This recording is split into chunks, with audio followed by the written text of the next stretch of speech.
Hello everyone, আসসালামু আলাইকুম। শিম্পুস kitchen থেকে আমি শিম্পু। আজকে খুবই মজার কিমা পুরি রেসিপি নিয়ে চলে এসেছি। আমার এই রেসিপি যদি ভালো লেগে থাকে তবে প্লিজ লাইক, শেয়ার, সাবস্ক্রাইব করতে ভুলবেন না। সবার আগে রেসিপি পেতে বেল বাটনটা ক্লিক করবেন। তবে চলুন দেখে নেওয়া যাক এই মজার কিমা পুরিটা কীভাবে তৈরি করি। কিমা পুরি করার জন্য প্রথমেই আমি কিমাটা রেডি করে নিচ্ছি। এখানে টেবিল চামচের 5 চামচ তেল নিয়েছি, আর বড় দেখে 4টা পেঁয়াজ কুচি করে নিয়েছি। আর গরম মশলা দিচ্ছি এলাচ, দারচিনি, লবঙ্গ, গোলমরিচ, তেজপাতা।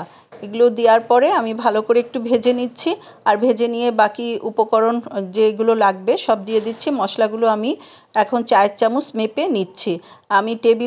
আমি 4 চামচ মেপে একদম উঁচু করে 2 চামচ পেঁয়াজ বাটা দিয়েছি। আর আদা বাটা উঁচু করে 1 চামচ, রসুন বাটাও উঁচু করে 1 চামচ দেওয়ার পরে আর যেগুলো আমি গুঁড়া মশলা দিচ্ছি, গুঁড়া মশলা সবই 4 চামচ মেপে দিচ্ছি। মরিচের গুঁড়া 1 চামচ, হলুদের গুঁড়া 1 চামচ, জিরা গুঁড়া 1 চামচ, আর ধনে গুঁড়া 1 চামচ, লবণ 1 চামচ, আর প্রয়োজন সামান্য একটু পানি দিয়ে মশলাটাকে এখন ভালো করে কষিয়ে দিব। মশলাটা ভালো করে কষানো হলে কিমাটা দিব। আমি কিন্তু গোশটা ভালো করে ধুয়ে কিমা করে ডিপ ফ্রিজে রেখে দিয়েছিলাম, সেই জন্য ফ্রোজেন হয়ে আছে। আমি সেই ফ্রোজেন কিমাটাই আমি দিয়ে একদম ভালো করে এখন দেওয়ার পরে আমি ঢেকে রাখবো কিছুক্ষণের জন্য। কিমাটা যখন একদম গলে যাবে তখন আমি মশলার সাথে কষিয়ে আবারও ঢেকে দিব। কিমাটা কিন্তু একদম সুন্দরভাবে ফ্রোজেন যে ছিল সেটা কিন্তু একদম গলে গিয়েছে। এখন ভালো করে কষিয়ে এটাকে ঢেকে দিব যতক্ষণ পানি থাকবে। এই পানিটা টেনে গেলেই আমার কিমাটা রেডি হয়ে যাবে। আমি কিন্তু এক্সট্রা আর কোনো পানি দিইনি, এই পানিটাতেই কিন্তু আমার কিমাটা সিদ্ধ হয়ে যাবে। এখন ঢেকে দিব, আর পানিটা যখন একদম টেনে যাবে তখন আমি কিমাটা এক সাইডে নামিয়ে রাখছি। আর এখন একটা ডো তৈরি করে নিব পুরির জন্য। এখানে 1 কাপ ময়দা নিয়েছি, আর একদম উঁচু করে 1 চামচ চালের গুঁড়া নিয়েছি, তাহলে ক্রিস্পিটা একটু সুন্দর হবে। আর লবণ নিয়েছি স্বাদ মতো, তেল দিয়ে দিব টেবিল চামচের 2 চামচের মতো, আর একটা ডিম দিয়ে দিব। ডিমটা দেওয়ার পরে ভালো করে সব উপকরণ একসাথে মিশিয়ে নিব। আর আমি কিন্তু সাধারণত কিমা পুরি যখন করি তখন ডোটা এইভাবেই তৈরি করে থাকি। আর এখন সব উপকরণ মিশিয়ে অল্প করে পানি দিয়ে একটা ডো তৈরি করে নিব। পানি প্রথমেই কিন্তু অতিরিক্ত দিবেন না। পরোটার ডো আমরা যেইভাবে করি ঠিক সেইভাবেই একটা ডো তৈরি করে নিব। আর এখন আমি সামান্য করে কিন্তু একটু পানি নিচ্ছি। আর এই কিমা পুরিটা আপনারা করে কিন্তু একদম ডিপ ফ্রিজেও সংরক্ষণ করতে পারেন। ডিপ ফ্রিজে রেখে দেবেন, যখন কোনো মেহমান আসবে তখন বের করে ভেজে দিবেন, অথবা বাচ্চাদের টিফিনেও এটা আপনারা পরিবেশন করতে পারেন। কারণ বাচ্চাদের টিফিন নিয়ে মাদের খুবই ঝামেলা হয়। এটা করে যদি আপনারা ডিপ ফ্রিজে রেখে দেন, ওদের টিফিনে সকালে উঠে ভেজে দিবেন, ওরাও খুশি, আপনারও কোনো ঝামেলা থাকবে না। আর এরকম আমি কিন্তু একটা বড় রুটি করে গ্লাস দিয়ে কেটে নিয়েছি। আর যে কোনো কিছু দিয়ে আপনারা কেটে নেবেন। আর যে কিমাটা রান্না করেছিলাম কিমাটা দিয়ে দিচ্ছি। আর আমি এখানে একটু মজারেলা চিজ দিচ্ছি। মজারেলা চিজ যদি আপনাদের বাসায় না থাকে না দিলেও হবে। মজারেলা চিজ দিতে হবে এমন কোনো কথা নাই, আমার বাসায় ছিল সেজন্য দিয়ে দিলাম। আর মজারেলা চিজ না থাকলে না দিলেও চলবে। আর এখন আমি যে রুটিগুলো রেডি করে নিলাম, আর বাকি আমি রুটিগুলো যে বেলে রেখেছি সেগুলো একটার পরে একটা দিয়ে ভালো করে সিল করে দিতে হবে। আর সিলটা এমনভাবে করতে হবে যেন খুলে না যায়, এটাও খেয়াল করবেন।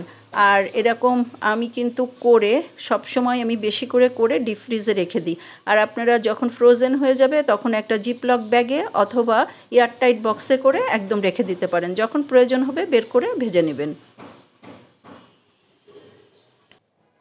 এবার আমি যে আরও পাশে রুটিগুলো কেটে রেখেছিলাম সেগুলো একটার উপর একটা দিয়ে ভালো করে সিল করে দিচ্ছি একদম চেপে চেপে।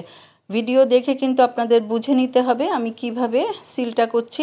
আর এখন এইভাবে সিল করে আমি যেরকম আমরা কুলি পিঠা করি, কুলি পিঠার পাশগুলো যেই রকম করে আমরা একদম ভালো করে সিল করে দিই, ঠিক ওইভাবেই এইগুলোও করে দিব।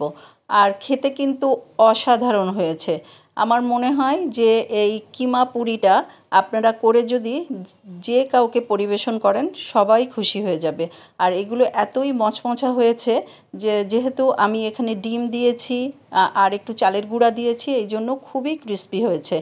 আর এই রকম আপনারা করে আমার বিশ্বাস যে যে কোনো কাউকে যদি আপনারা পরিবেশন করেন সবাই বলবে মজা হয়েছে। আর মেন হচ্ছে কিমা রান্নাটা যদি মজা হয় তাহলে খেতেও মজা হবে।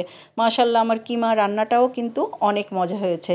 আর এরকম কিমা রান্না করেও কিন্তু আমি ফ্রিজে বক্সে করে রেখে দিই, যখন কোনো নাস্তা তৈরি করি তখন যেটাই কিমা দিতে হবে আমি তখনই কিন্তু আগের থেকে একটু ফ্রিজ থেকে বের করে এটা কিন্তু আমি তৈরি করে থাকি। আপনারা কিমাও কিন্তু বেশি করে রান্না করে একদম ডিপ ফ্রিজে রেখে দিতে পারেন। আমি সাধারণত সেটাই করি। আর হচ্ছে বারবার রান্না না করে একবার রান্না করে যদি ফ্রিজে রেখে দেন তাহলে যখনই প্রয়োজন হবে বের করে ওইটা ইউজ করতে পারবেন। আর আমি এই যে পাশগুলো কিভাবে আমি সিল করে দিচ্ছি এটা তো ভিডিও দেখে বুঝতেই পাচ্ছেন। আর যে যেখান থেকে আমার রেসিপি দেখেন সবাইকে অনেক ধন্যবাদ। আর আমার রেসিপি যদি আপনাদের ভালো লেগে থাকে তবে প্লিজ একটা লাইক দিয়ে দিবেন। আর যারা আমাকে সাবস্ক্রাইব করেছেন তাদেরকে তো অনেক অনেক ধন্যবাদ। আর যারা এখনও সাবস্ক্রাইব করেননি প্লিজ একটু সাবস্ক্রাইব করে আমার পাশে থাকবেন। আর পাশের বেল বাটনটা অবশ্যই ক্লিক করে রাখবেন, যখনই আমি কোনো রেসিপি দিব সবার আগে নোটিফিকেশন পেয়ে যাবেন। আমি কিছু ফ্রিজে রেখে দিয়েছি অলরেডি ডিপ ফ্রিজে উঠিয়ে, আর কিছু ভেজে আপনাদের সাথে শেয়ার করছি। আর এরকম আমি কিন্তু জালটা অতিরিক্ত দিইনি, মিডিয়াম জালে আমি এখন এগুলোকে একদম ডুবো তেলে ভেজে নিচ্ছি। আর ফুলে কিন্তু ডবল হয়ে গিয়েছে, এটা কিন্তু খেয়াল করেছেন। আর এইরকম একটু বাদামি হলেই সব কিছু নামিয়ে ফেলবো। হয়ে গেল আমার কিমা পুরি তৈরি। যে যেখান থেকে দেখলেন ধন্যবাদ।